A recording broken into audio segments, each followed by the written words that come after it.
25 फरवरी 2025। वर्ष का 7वां सामान्य सप्ताह, मंगलवार। धन्य रानी मरिया। वट्टालिल। पहला पाठ, प्रवक्ता ग्रंथ 2:1-11। पुत्र, यदि तुम प्रभु की सेवा करना चाहते हो तो विपत्ति का सामना करने को तैयार हो जाओ। तुम्हारा हृदय निष्कपट हो, तुम दृढ़ संकल्प बने रहो। विपत्ति के समय तुम्हारा जी नहीं घबराए। ईश्वर से लिपटे रहो, उसे मत त्यागो, जिससे अंत में तुम्हारा कल्याण हो। जो कुछ तुम पर बीतेगा उसे स्वीकार करो तथा दुहक और विपत्ति में धीर बने रहो, क्योंकि अग्नि में स्वर्ण की परख होती है और दीनहीनता की घड़िया में ईश्वर के कृपा पात्रों की। ईश्वर पर निर्भर रहो और वह तुम्हारी सहायता करेगा। प्रभु के भरोसे सन्मार्ग पर आगे बढ़ते जाओ।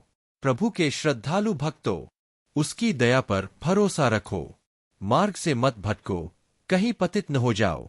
प्रभु के श्रद्धालु भक्तों, उस पर भरोसा रखो और तुम्हें निश्चय ही पुरस्कार मिलेगा। प्रभु के श्रद्धालु भक्तों, उसके उपकारों की चिरस्थायी आनंद और दया की प्रतीक्षा करो। प्रभु के श्रद्धालु भक्तों, उससे प्रेम रखो और तुम्हारे हृदयों में प्रकाश का उदय होगा। पिछली पीढ़ियों पर विचार कर देखो किसने ईश्वर पर भरोसा रखा और वह निराश हुआ। सुसमाचार, संत मार्कुस का सुसमाचार 9:30-37। वे वहां से चलकर गलीलिया पार कर रहे थे। ईसा नहीं चाहते थे कि किसी को इसका पता चले, क्योंकि वे अपने शिष्यों को शिक्षा दे रहे थे। ईसा ने उनसे कहा, मानव पुत्र मनुष्यों के हवाले कर दिया जाएगा। वे उसे मार डालेंगे और मार डाले जाने के बाद वह तीसरे दिन जी उठेगा। शिष्य यह बात नहीं समझ पाते थे, किंतु ईसा से प्रश्न करने में उन्हें संकोच होता था। वे कफरनाहूम आए। घर पहुंचकर ईसा ने शिष्यों से पूछा, तुम लोग रास्ते में किस विषय पर विवाद कर रहे थे? वे चुप रह गए, क्योंकि उन्होंने रास्ते में इस पर वाद विवाद किया था कि हम में सबसे बड़ा कौन है।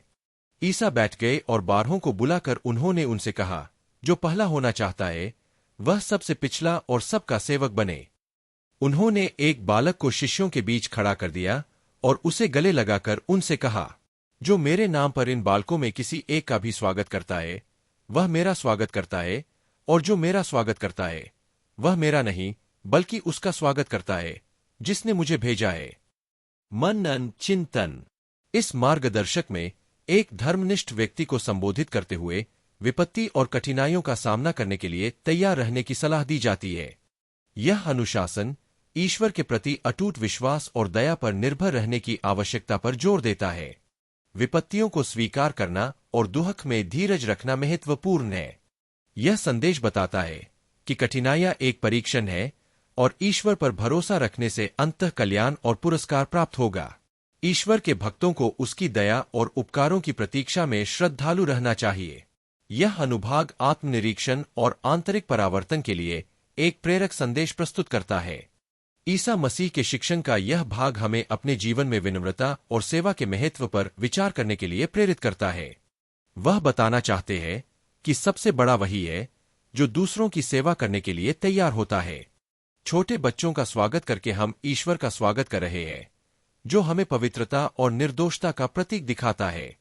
मनन चिंतन का यह समय हमें अपने आंतरिक मूल्यों और दृष्टिकोणों पर विचार करने के लिए प्रोत्साहित करता है, ताकि हम बेहतर इंसान बन सके और ईश्वर के प्रति अपनी श्रद्धा और प्रेम को मजबूत कर सके। इस तरह प्रतिदिन के बाइबल पाठ को सुनने और आशीष पाने के लिए ट्रू गॉस्पेल चैनल को लाइक, शेयर और सब्सक्राइब करें। ईश्वर आपको और आपके परिवार को आशीष दे। धन्यवाद।